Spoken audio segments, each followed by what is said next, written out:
Now, as Carly Simon might say, nobody does it better.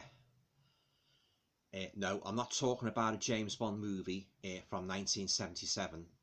I'm talking about this awesome series, the Pan Book of Horror Stories.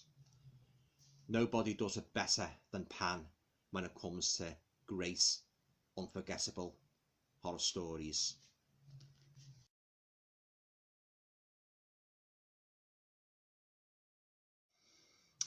Hi guys, welcome to another video. Hope you're all keeping well. Now in this video I'd just like to depart from reviewing horror movies for the time being and talk about books. And when I say books, I am referring to the fact that I've just started collecting all volumes of the Pan Book of Horror Stories, which I've always loved, and they were such a staple, such a big staple of my teenage reading years. Yeah, absolutely love these books. And as I say, I've started to collect them and that, because I think these are the best books of horror stories ever compiled and that, yeah. So at the moment, I've managed to get a couple from online and that, I'm hoping to collect all 30 volumes, but at the moment, these are the ones I've got at the moment anyway. So I've got the 8th Pan Book of Horror Stories, the 9th Pan Book of Horror Stories, the 12th Pan Book of Horror Stories. Absolutely love these covers, guys.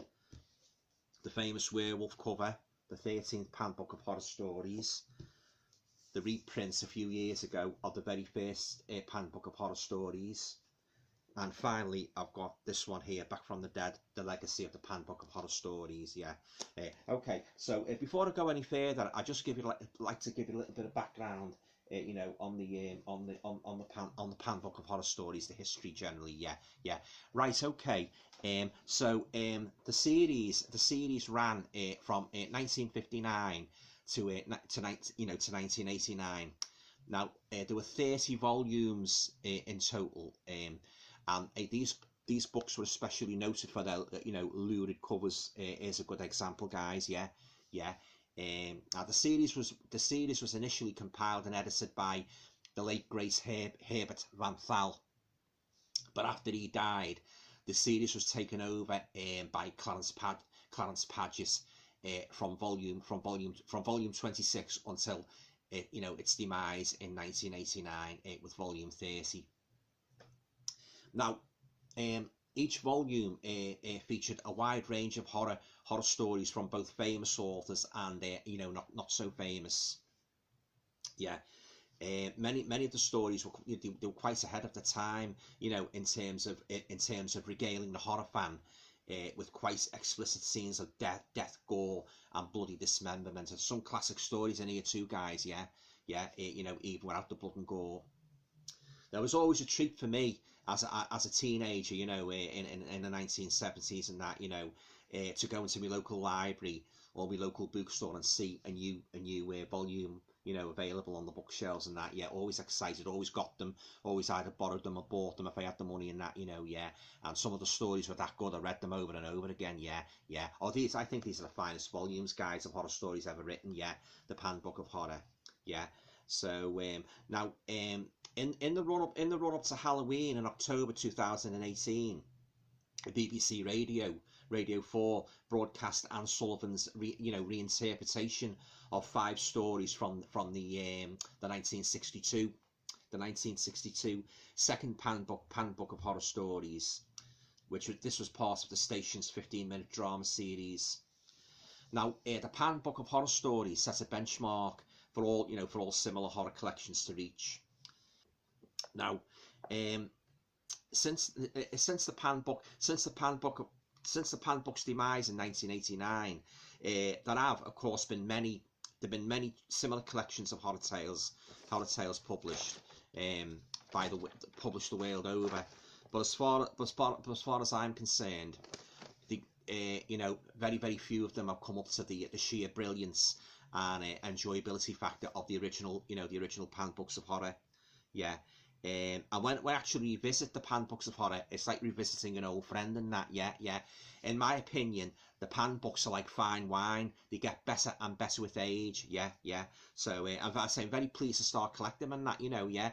You know, because it sort of like rekindles the memories of when I used to rent them from your local library in the 70s and that. And we used to buy them and that, yeah, yeah. So, yes, a fantastic volumes, the Pan Book of Horror, yeah.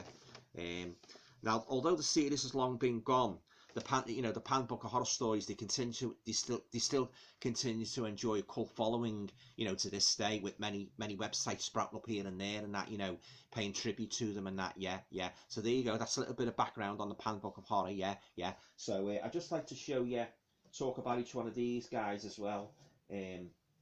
So the earliest, as I say, I've just showed you that one, the earliest one, the actual reprint by well, they were selected by Herbert Van Dal, but these were reprinted in in 2010.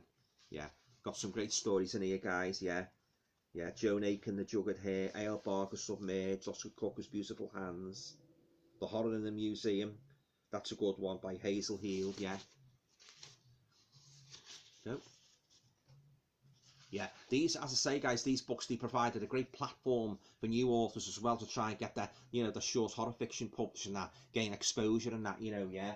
And as I say, there was both famous authors in these and not so famous, like Stephen King, you know, Ramsey Campbell, or Chetwynd Hayes and that, the famous, you know, big names in horror, alongside with lesser known authors and that, yeah. Some very fine stories they were as well, guys, and that, you know, yeah.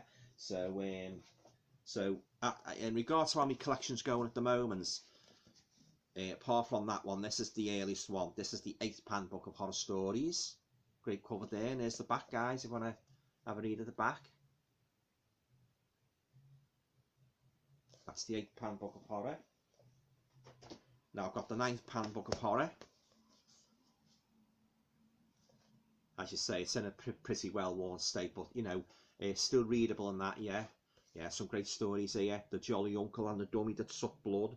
The Unmarried Mother and the Torture Master. The film director who flayed this girl alive. The wife who turned into an insect. That should be a good one, yeah, yeah. I forget a lot of these stories, guys, yeah, you know, because it's years since I you know, went through them and that, you know, and, you know, as they came out, yeah. So that's the 9th Pan Book of Horror Stories. Next one up is the 12th Pan Book of Horror Stories.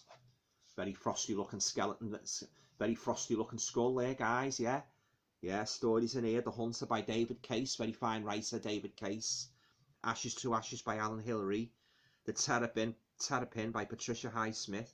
14 Unholy Offerings to Waken Half-Forgotten Fears. And Leave Sleep Cowering in the Halls of Terror. There you go, guys, there's the back. I absolutely love these covers. They're brilliant, yeah. I think these are the best covers ever done for a horror collection series, yeah. So there you go. That's the 12th Pan Book of Horror Stories. Most recent purchase, the 13th Pan Book of Horror Stories. This is where they started changing the title to this sort of like smaller writing. I must admit, I did prefer the earlier volumes with where they had the title really stood out in that, yeah, yeah. But again, the stories are very good, like, you know, in these and that, yeah. The unspeakable evil that lies dormant in the mind of man can erupt in diabolical ways. Dear God, it was a skull, eyeless, teeth drawn back in a hideous rictus, and so piously clasped hand claws rather held something, yeah. Some great stories, and I love that werewolf cover, yeah. So there you go, that's the 13th Pan Book of Horror Stories, and of course, Back from the Dead, the legacy of the Pan Book of Horror Stories.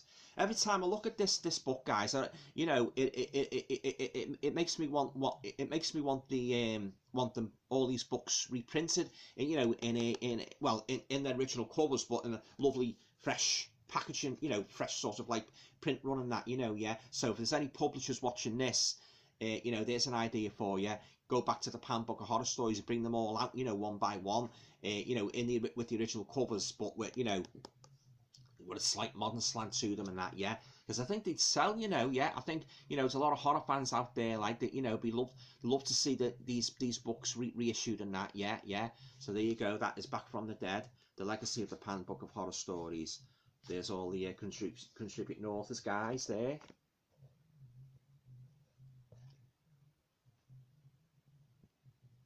Yeah, yeah. So fingers crossed. You never know. They might bring them. They might bring them out again. Yeah.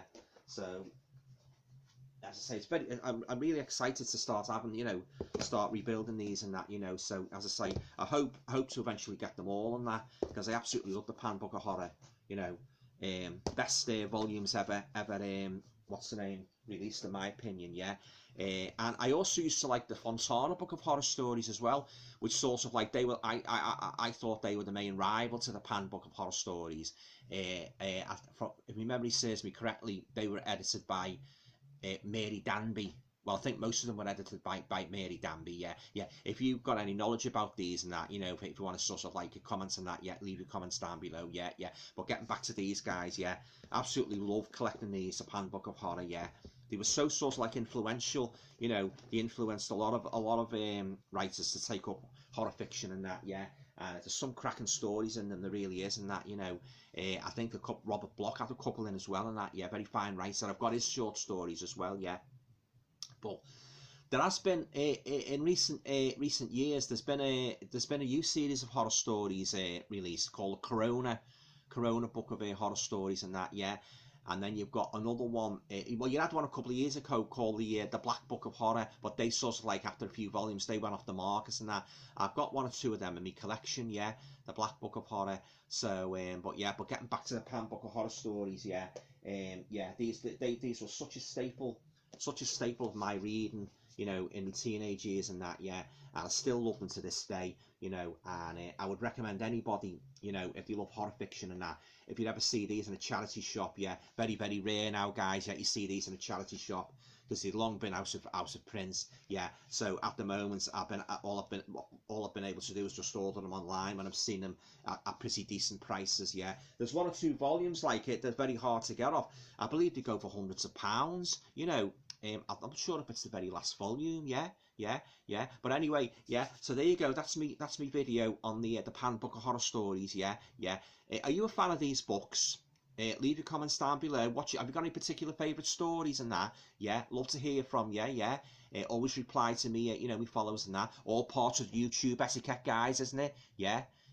Reciprocate the goodwill and friendship and that and support. Okay, so as I say, that winds me video up on the Pan Book of Horror. So I thought I'd just show you them, and as I get more and more, I'll probably do one or two more videos in future, update you on how I am with me collecting these volumes and that. I get a great kick out of perusing the internet, finding volumes on eBay and that, and sending off for them. I've got one to come. I'm not sure if it's I think it's one of the later volumes. But I'm waiting for that one to come. And always support the Pan Book of Horror Stories. I'd love to hear from any fans who love these books as well. So there you go. So that's my collection today. So the Pan Book of Horror Stories. Fantastic covers, guys. All stories were great as well. Can't beat these books. Absolutely love them. Okay, guys. Well, that's it. Stay safe, and I'll talk to you all again soon. Cheers.